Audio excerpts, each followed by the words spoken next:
Hi, and welcome to day 2 of the Launch Your Workshop 5-Day Challenge. I'm Callan Rush, of course. So congratulations on your participation so far. If you've not already watched video 1 in the challenge and completed the first micro action, which was to choose your topic category, please do that before you continue viewing this video. All of the information and context provided on that video will be essential to understand before you take this second step. In this video, we're going to move forward to the next step and the next micro action in the process. So the first step was to choose your topic. So you've now chosen your general topic area, and you also know about spiral revenue and how just being clear on your own topic area or expertise area won't be enough to choose the content for your first workshop. You simply must consider your ideal client and how you might serve them with your first workshop, and optimally your entire workshop business or your path of workshops. So this second step, and what we'll focus on today, is all about choosing one type of person that you'll serve with your workshop. I call this step choosing your primary tribe. Now, notice I said primary. It's very possible that your area of expertise and consequently your first workshop could serve many different kinds of people. However, in order to move quickly and set ourselves up for a successful first workshop, we need to get very specific. We need to choose a primary tribe to serve first. When my business partner Justin Livingston and I first got going, we did not follow what I shared with you in video 1. We fell victim to the self-focus phenomena. We knew we wanted to create workshops, so we contemplated about what we knew about, what we had experience in. And from there, we created an offering, which we called Brand New World. It's actually funny remembering this. Brand New World was kind of a mix between business and branding and personal growth content. These were areas we felt proficient in. These were things that we knew about. Needless to say, it was a total flop because we really didn't consider who we could serve, and we got very little interest. But upon reflection, we realized that the self-focus phenomena had sneaked up on us and we needed to switch our focus. We gave some thought to who we love to help, who we could help, and we chose our first primary tribe, workshop leaders. So once we made that choice, we just asked, what is a first problem a workshop leader would face? And honestly, we weren't totally sure. So we asked a few of our friends who are currently leading workshops, and across the board, they all said, we don't know how to fill our events. Many of them were so disappointed and disheartened by this first problem. They had amazing products and programs, but they couldn't magnetize their ideal clients to their workshops. So in response to this first problem, we created our first paid program, and we call it Magnetize Your Audience. Now, Magnetize is really a marketing education program. Our students learn the what and the why and the how of creating education-based marketing. They create their first marketing campaign right at the event, and they also learn how to distribute their new and improved marketing. So realize the Magnetize Your Audience curriculum can serve lots of people in business, not just workshop leaders. However, when we focused on workshop leaders, we were able to fill our first event with ease. That was 9 years ago, and workshop leaders has remained the core of who we help. We've built other campaigns to fill Magnetize Your Audience. We've built campaigns for business owners and female entrepreneurs, but you know what? We always return to workshop leaders as it has been the most effective. And of course, we've built a multi-million-dollar business with that one primary tribe. So the bottom line, you can help lots of people eventually with your first workshop and with your workshop path. But to start and to get some immediate leverage, it's really most effective to consider one type of person you could help. Got it? Okay, so how do you do it? You're about to get crystal clear on at least one primary tribe member that you can serve with your first workshop. And I mean really, really, really specific. So a word of warning, when I ask entrepreneurs and business owners to get narrow to choose one specific tribe, they often feel anxiety.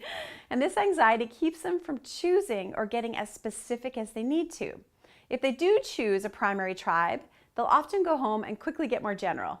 Don't do it. You've got to get specific and stay specific, or it's very difficult to create the success you want in your workshop business. So to help you with this, we're going to pre-handle a few of the arguments that your brain may present to you. So sometimes people think, Callan, if I get too narrow or too specific, I'm leaving business on the table. And their brain thinks, I'm getting little or no results by talking to everyone. If I get more narrow, I'm going to get even less of result. But here's what's more true. Narrow is more intimate, and intimacy brings you business. There's a saying that goes like this: if you consider everyone as your potential client, you'll get no one as your actual client. Getting specific about whom you're talking to makes your marketing more magnetic because it makes it easier for you to know where to place your marketing, for example, or how to distribute it. So for example, you could choose to advertise your first workshop through email. But what if your market is grandmas in their 80s? Wouldn't be a good idea. Getting specific also allows you to know what language to use in your marketing to grab attention. So for example, would you use the same language for teens as you would for seniors? I wouldn't. The word sick means something totally different to a teenager than it does to a senior. So getting specific allows you to know what topics would be of interest as well. When you choose your primary tribe intimately, you're going to know their hobbies, their interests, their problems. This will allow you to talk about things in your marketing and at your workshop that you know they'll be interested in. Another concern people have when trying to choose a primary audience is this. They say, well, I already have many different kinds of clients. If I get narrow, does that mean I can't help the people I'm currently helping? What do you think the answer is? No! Keep helping the people that you're helping, but please listen carefully. From here forward, you've got to make business decisions that are leveraged long term. This means getting specific about who you are going to help. Another concern people have is this. They say, if I choose, I'm going to be chained to this specific audience forever. What if I choose wrong? I'm screwed. You are not chained. You can modify as long as you stay within the rules that I'm about to share with you. Also, once you get one primary tribe going and earning big revenue for you, you can always add a second or a third. So finally, people often say this to me, why would I get narrow, Callan? I have a sincere desire to help everyone. But here's what I know. It doesn't matter how sincere you are. If you try to help everyone, you will fail. You have to choose a primary tribe. So let's talk about how to do it. To choose a primary tribe powerfully, you've got to understand the concept of egoic labels. Everyone has egoic labels. In fact, each of us have several. An egoic label is a way that we identify ourselves. It's a name we call ourselves inwardly and outwardly. It's a term we feel comfortable referring to ourselves as.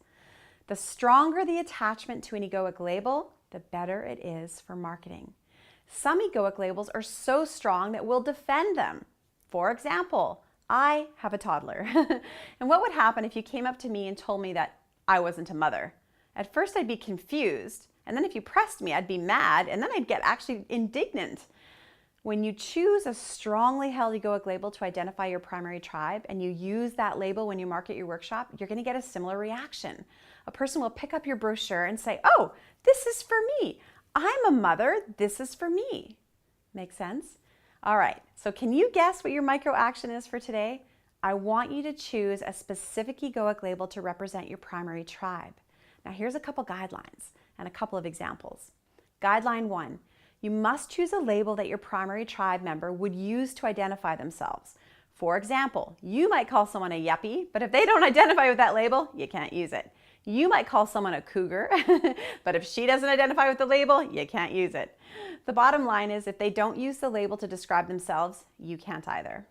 Guideline number 2, don't confuse a person's egoic label with the problem they have in their life. For example, if you help people lose weight, don't make your primary tribe overweight women. That would be combining a problem someone experiences with their identity. Instead, choose new moms or professional women or female business owners. Does that make sense? We're going to address the problems that people have soon enough, but for now, just pick their identity. Guideline number 3, don't overthink this. Sometimes it's just as easy to go eeny, meeny, miny, mo and choose someone. And I'm actually not joking. It's often just as effective as laboring over a decision. Pick something for now and get in the game. You're probably open to helping lots of kinds of people. We just need to identify one type of person for now. If you're having trouble, here's a few other strategies to help. First, think about a client that you currently have that you love to help. What is one of the egoic labels they go by? 2, you could also take the route of choosing an egoic label of a person that you'd love to help. Maybe you get excited thinking about the opportunity to help 7-figure business owners. You may not help them currently, but you know you can and you'd love the opportunity to do so. 3, make sure that your egoic label is singular. Choose a label like mother or father over the label of parent. It will be much easier for you to take the next steps if you do that. The more specific, the more singular, the better. And a final way to choose is select someone who's just like you. That is, choose an egoic label that you identify with. For me, I could choose new mom, or business owner, or female entrepreneur. If you choose someone just like you, you're giving yourself a huge advantage in terms of intimacy. If they're just like you, you're going to know a lot about them because you are just like them. So this is going to allow you to structure your marketing and your workshop curriculum to speak in ways that will feel very intimate. Now, there are many, many, many egoic labels out there, but to get your creative juices flowing, here are some ideas for each of the 7 topic categories. Category 1, health. There are tons of egoic labels that could benefit from a health-based workshop, but let's start with some high-stress professionals. You could use the egoic label of small business owner, female entrepreneur, CEO, high school teacher, nurse. For category 2, which is wealth, you could use an egoic label like high school student, or newly married man, retired professional, corporate manager. These would all work. For category number 3, relationships, how about a single woman? How about a mother, or a married man, a sister, a human resources manager, a Christian? These are all great egoic labels. Category number 4, sex. You can use husband or wife.